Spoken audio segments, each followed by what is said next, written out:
Bienvenue dans nouvelle vidéo. C'est le film dans lequel l'homme se retrouve piégé dans une pièce où la température ne cesse d'augmenter. Ryan se réveille dans un endroit inconnu. Désorienté, il tente de se libérer des cordes qui l'entravent. Peu après, Ryan reçoit un appel d'un certain Bruce qui lui annonce être piégé dans la même situation. Leur ravisseur exige de l'argent. Ryan tente de communiquer avec son ami, mais Bruce ne l'entend pas. La chaleur devient insoutenable, et Ryan l'écoute impuissant tandis que Bruce brûle vif. Soudain, une voix dans les haut-parleurs annonce qu'il a 2 minutes pour révéler le nom de son ravisseur. S'il réussit, il sera libéré immédiatement. Désespéré, Ryan tente de se remémorer les événements de la veille. Ryan réalise qu'il travaille avec des investisseurs, les persuadant d'investir dans divers projets. Il passe en revue plusieurs noms, mais ne parvient pas à deviner le bon. La température continue de. Désespéré, il tente de manipuler les chauffages, mais en vain. Soudain, la voix annonce une nouvelle condition, il a 2 heures pour transférer $1 million à son ravisseur. Ryan proteste, expliquant qu'il ne possède pas une telle somme, et qu'il est simplement un père de famille ordinaire. Mais la voix mystérieuse reste insensible. Ryan montre une photo de sa femme Anna, puis celle de son fils, espérant éveiller de la pitié. Pourtant, le ravisseur connaît déjà tout sur sa famille, rendant cette tentative inutile. Désespéré, Ryan appelle son frère John, qui travaille à la police. Surpris par cet appel, John écoute son récit et promet d'envoyer une équipe du SWAT dès que possible en suivant la géolocalisation du téléphone. En dernier recours, Ryan propose à son ravisseur une montre héritée de son père, estimée à plus de $10 000. Mais la voix ordonne à Ryan de briser sa montre. Forcé d'obéir, il la fracasse contre le sol. Il décide alors d'appeler sa femme et lui demande de transférer toutes leurs économies, héritées pour Anna. Sans lui révéler sa situation, il insiste sur le fait que si elle ne le fait pas, quelque chose d'irréparable se produira. Ensuite, il téléphone à sa mère. Celle-ci le réprimande pour son manque d'attention et son absence auprès de son père malade. Agacé, Ryan lui rétorque que, contrairement à son frère, c'est lui qui paie toutes les factures. Mais sa mère rétorque que contrairement à Ryan, John prend au moins le temps de leur rendre visite, même après avoir récemment perdu son fils. Peu après, John rappelle Ryan, lui annonçant qu'il est déjà sur place avec une équipe.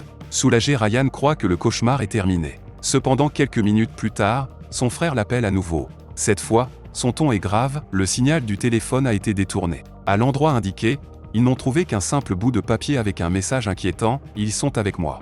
Ryan sombre dans le désespoir. Il réussit à joindre Anna, mais sa femme est paniquée, quelqu'un est entré dans la maison. Terrifiée, elle murmure qu'elle a peur d'être enlevée à son tour. Soudain, la ligne se coupe et en même temps, le chauffage se remet en marche, rendant l'air encore plus suffocant. Il manque encore plus de $900 000 pour satisfaire le ravisseur. Acculé, Ryan décide d'utiliser le seul atout qu'il possède, son talent de persuasion, affûté au fil des années dans le monde des affaires. Il appelle un investisseur influent et improvise un mensonge audacieux, parlant d'une nouvelle technologie révolutionnaire développée par une entreprise spécialisée dans la greffe de cheveux. Il enchaîne les arguments avec assurance, saupoudrant son discours de promesse de fortune. Séduit et confiant, l'investisseur accepte immédiatement de financer ce projet fictif. Cependant, les appels suivants ne rencontrent pas le même succès. De nombreux investisseurs refusent catégoriquement ces propositions.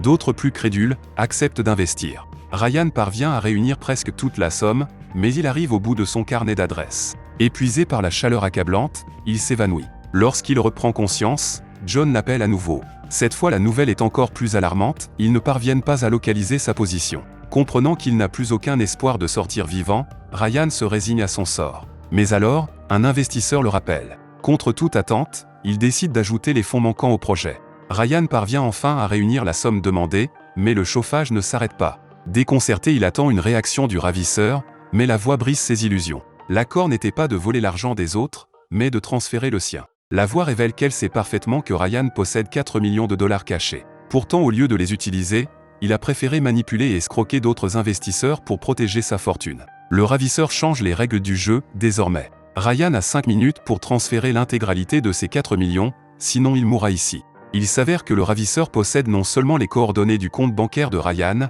mais aussi son mot de passe. Pourtant, au lieu de simplement prendre l'argent, il voulait lui laisser une chance d'expier sa faute. Acculé, Ryan appelle sa banque et valide le transfert de ses 4 millions. Immédiatement, le chauffage s'éteint, et de l'air frais commence à circuler dans la pièce. Mais la liberté n'est toujours pas au rendez-vous. Pendant son évanouissement, quelqu'un lui a laissé une bouteille d'eau et une boîte. Une note l'accompagne avec plusieurs prénoms inscrits, Anna, sa femme, Larry, son fils, ceux de ses parents. Mais avant qu'il ne comprenne, la voix l'interrompt et lui demande de s'arrêter sur un prénom en particulier, Leslie. D'un ton froid, elle pose une question troublante, qui est-elle ?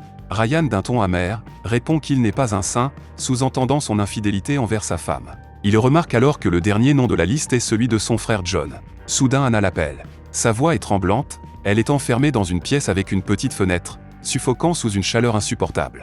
La voix exige que Ryan lui dise la vérité et commence à poser des questions précises, le poussant à avouer. Acculé, Ryan finit par reconnaître qu'il a trompé sa femme plusieurs fois, avec des dizaines de femmes. Mais l'interrogatoire ne s'arrête pas là. « Comment gagnes-tu ta vie, Ryan ?» demande la voix. Au départ, Ryan tente d'éluder la question, mais en entendant la souffrance d'Anna, il craque enfin et avoue. Il gagne sa vie en escroquant les gens. En ouvrant la boîte, Ryan découvre un doigt coupé portant une bague et un pistolet. Soudain, une nouvelle voix se fait entendre, celle de Leslie. Elle aussi est prise au piège et ne comprend pas ce qui se passe. Les deux femmes commencent alors à s'entendre l'une l'autre, et Ryan n'a plus d'échappatoire. Il avoue enfin, il a 2 épouses. Il reconnaît que Leslie ne lui servait qu'à l'argent, tandis qu'Anna était son véritable amour. Submergé par le remords, il demande pardon pour toutes ses fautes. À cet instant, John l'appelle avec une nouvelle décisive, ils ont enfin localisé Ryan et arrivent dans quelques instants. Mais Ryan, résigné, répond simplement « ça n'a plus d'importance ». La voix inconnue annonce alors la dernière épreuve. Prendre le pistolet et choisir. Soit Ryan se tire une balle dans la tête, soit ses 2 épouses meurent. Sans hésiter, Ryan appuie sur la détente, mais aucun coup ne part. Le pistolet était déchargé, il avait fait le bon choix. À cet instant, la porte s'ouvre, et John apparaît arme en main. Ryan comprend immédiatement que son frère n'a pas pu arriver aussi vite et réalise avec horreur que tout était orchestré par lui. Troublé, il demande « Pourquoi ?» John lui révèle alors que son fils est mort, faute d'argent pour un traitement qui aurait pu le sauver. Mais le pire, c'est que Ryan, malgré sa fortune, avait refusé de l'aider et il ne s'en souvenait même pas. John explique qu'il avait demandé de l'aide à Ryan, mais que ce dernier lui avait simplement répondu qu'il avait déjà assez de problèmes, sans même chercher à savoir pourquoi son frère avait besoin d'argent. Face à cette révélation, Ryan pose alors la seule question logique. Pourquoi tu ne m'as pas tout simplement dit la vérité ? John sourit froidement et répond « Je voulais que tu comprennes par toi-même ». La vérité éclate enfin. Les 2 épouses étaient au courant et ont participé à la mise en scène. Elles voulaient lui donner une leçon et récupérer de l'argent. Furieux, Ryan envoie tout le monde au diable. Pourtant, Anna est prête à lui pardonner ses infidélités, car il a avoué ses erreurs et s'est sincèrement repenti. Mais Leslie refuse que l'histoire se termine ainsi et tire sur Anna, la blessant mortellement.